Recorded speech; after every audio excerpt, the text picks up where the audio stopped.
Je vais commencer à juste me présenter un peu. Je suis une artiste et je suis une femme infertile. Je suis aussi cis, hétérosexuelle, juive, petite fille d'immigrante et de la classe moyenne, entre autres identités. Et suivre des traitements de fertilité infructueux pendant 6 ans m'a fait confronter certaines conceptions que j'ai eues de mes identités de femme et d'artiste. Alors, on n'a jamais... Alors, je vais juste continuer parce qu'on a déjà parlé de ça. Alors, le titre de cet exposé est « L'art, l'identité et l'échec de ne jamais être mère ».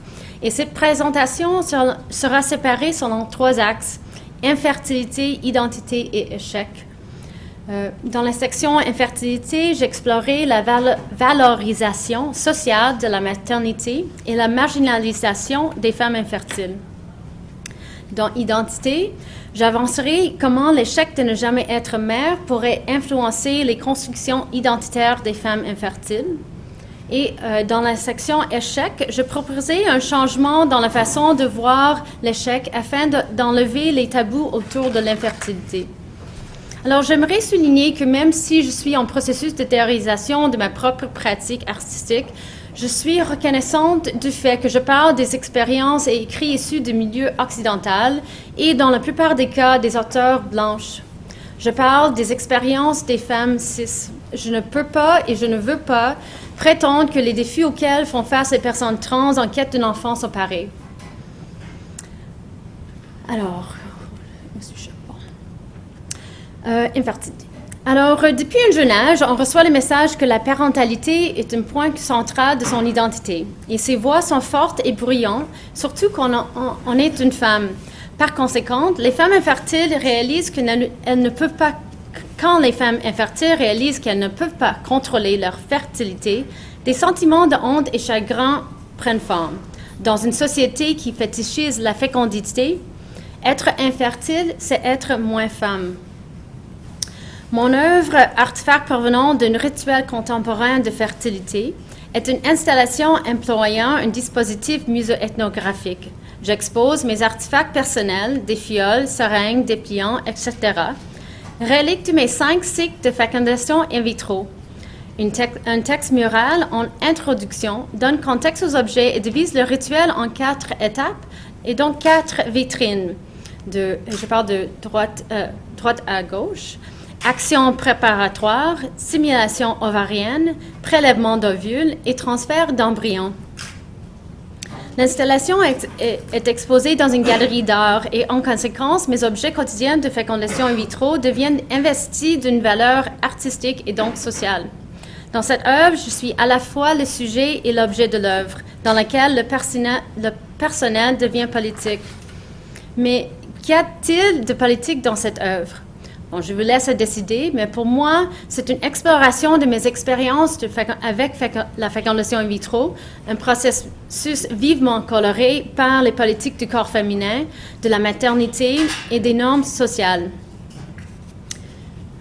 Ici, je pourrais aborder je vais juste revenir à Alors, je pourrais aborder la subordination des femmes par la maternité à travers l'histoire, ou comme Francine Descaries, la prof ici en sociaux à l'UQAM, le décrit, la maternité en tant que lieu primaire de l'assujettissement des femmes. Et on pourrait retracer les liens historiques entre les femmes, leur corps et la maternité.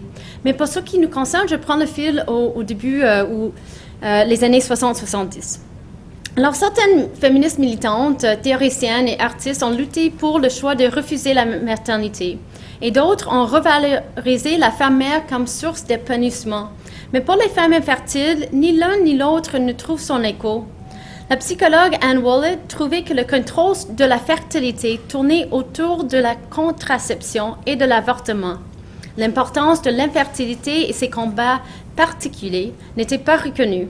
C'est de cette manière, selon Wallet, que les femmes infertiles ont été marginalisées dans l'écriture féministe et exclues du développement d'une compréhension diverse de la maternité occidentale. La sociologue Gail Letherby nous rappelle que la maternité est toujours vue comme rôle primaire des femmes, et celles qui ne sont pas mères sont souvent stéréotypées en tant qu'égoïstes ou désespérées.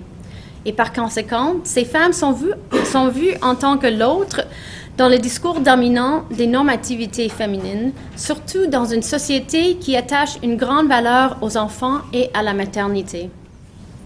Alors, les questionnements autour de l'identité prennent une grande place dans les lieux discursifs de mes œuvres. Pour reprendre mon idée avancée au départ, je m'interroge sur comment l'échec de ne jamais être mère et donc une vraie femme influence les constructions identitaires des femmes infertiles. Évidemment, je dis vraie femme avec des petits air quotes. Selon la sociologue Charlene Mial, quand les normes et valeurs culturelles de la société encouragent la reproduction et fêtent la parentalité, un état sans enfant devient un statut stigmatisé. En considérant mes propres expériences avec la pression sociale et médicale, j'ai créé l'œuvre contextuelle Socially Acceptable Childlessness. Et cette œuvre se trouve dans un grenier à l'ancienne École de Beaux-Arts. La pièce était accessible seulement par des escaliers cachés. Les murs sont en train de s'effondrer et il y a des morceaux de plâtre par terre. 5 jaquettes d'hôpital reposent sur un oreiller dans un thé en satin rouge, l'ensemble exposé sur un palier d'escalier. Et les escaliers se démarquent de l'espace désuet par leur propriété, parce que j'ai fait ma meilleure imitation de Cendrillon en les lavant. Une lampe dirigée sur l'objet le souligne et transforme les escaliers en hôtel. Une porte de sortie à droite du palier est verrouillée. Alors, selon la professeure Maria Novotny, être femme infertile demande de faire le deuil de la maternité naturelle et médicale dans le cas des femmes ayant échoué à la procréation assistée, ainsi que le deuil de suivre les normativités culturelles. L'infertilité conteste sa notion de soi. Alors, comment repenser cette identité de femme? Denise Riley. Alors, dans son livre Am I That Name? Feminism and the Category of Women in History, la poète et philosophe Denise Riley, on a un peu entendu ce matin, dit Given that the anatomically female person far outstrips the ranges of the limiting label woman, then she can always say in good faith, Here I am not a woman, meaning in this contracting description I cannot recognize myself. D'après elle, il y a beaucoup plus dans la désignation femme que ce que l'existence de genre présuppose. Je vais arriver. Alors, selon la philosophe Linda Alcoff, les femmes ne sont pas des participantes passives d'une identité créée par des forces externes. Elles participent activement au contexte dans lequel leur position est délimitée. Et j'aimerais ici faire des liens avec le processus de désidentification décrit par José Esteban Munoz dans son livre Disidentifications, Queers of Color and the Performance of Politics. Et je le cite, Disidentification is a step further than cracking open the code of the majority. It proceeds to use this code as raw material for representing a disempowered politics or positionality that has been rendered unthinkable by the dominant culture. Et ceci me donne un contexte par lequel je peux situer mes recherches artistiques. Au lieu de me faire une place dans le concept de femme ou dans les images et les structures hétéronormatives où femme égale mère, peut-être que mon art fait partie d'un processus de désidentification afin de produire une politique de résistance à l'intérieur du courant dominant. Alors, d'après l'auteur Scott Sandage, le langage de l'échec est un langage d'affaires et de crédit dérivé de la société capitaliste. Et au fil des années, ce langage plein de récompenses et de sanctions est devenu un moyen à définir son identité. L'auteur Joel Fisher parle de la nécessité d'échouer en cours de route vers le succès.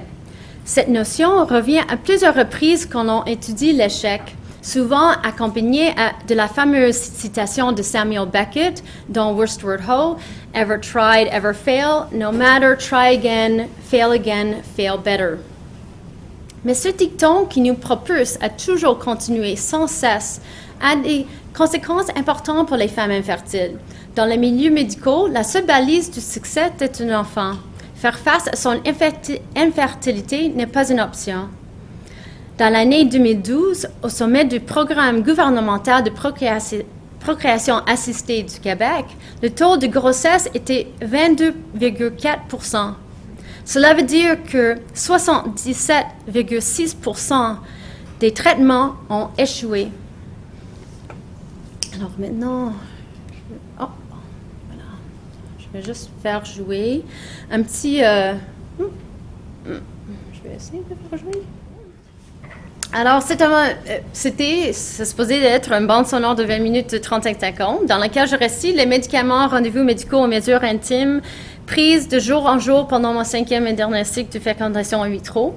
Et de temps en temps, je bégaye ou triche sur les noms scientifiques des médicaments. Et pour donner une idée, parce qu'on ne peut pas l'entendre, je procède jour à jour, ça veut dire jour 1, et je récite à 20 heures, 21 heures, je prends tel médicament, 0,5 mg de X, déjogestrel, c'est des noms assez difficiles à prononcer. Et ça dure 56 jours, en fait. Et à la fin, à toute fin, ça finit avec 0 embryon. Alors, l'œuvre est conçue pour un espace intime et entrouvert où une lampe émet une lumière froide et le son joue sur un boucle sonore, en boucle sur un haut-parleur dissimulé et qui remplisse l'espace installatif et de diffusion dans la galerie. Alors, dans son texte Over and Over Again and Again, l'historienne de l'art Emma Cocker parle de l'échec en tant que cadre réflexif pour contempler certaines pratiques artistiques.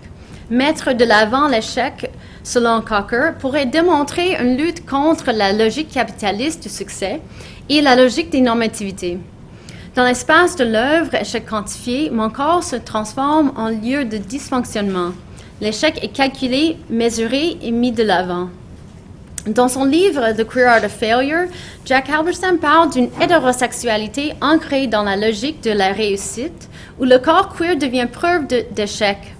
Dans une société capitaliste et hétéronormative, le succès est égal à la maturité reproductive. Je reprends un peu les idées qu'on vient de parler. Le capitalisme dit que le corps homosexuel échoue à sa responsabilité à incarner les connexions entre la production et la reproduction. Vu que les femmes infertiles n'incarnent pas, elles non plus, les liens entre la production et la reproduction, elles échouent de façon semblable à leur responsabilité. Alors, les théories féministes et queer et autres théories de l'échec aident à repenser la marginalité où résident les femmes infertiles. Déconstruire les normativités associées à la femme idéale et les normativités impliquées dans la notion de l'échec pourrait enlever les tabous autour de l'infertilité et permettre aux femmes infertiles de trouver une nouvelle agentivité. Je pense à ce que la commissaire Lisa Lefebvre a écrit sur l'échec. Bien que la perfection soit satisfaisante, l'échec est plus engageant et nous propose vers l'inconnu. L'échec est endémique dans l'acte créatif et laisse une ouverture, non à voir comment l'œuvre échoue, mais plutôt à voir comment l'échec pourrait être exploité et intégré en tant que force productive. Dans ma pratique artistique, un manque de pouvoir procréatif devient un grand pouvoir créatif. Et le paradoxe m'interpelle. Alors, merci.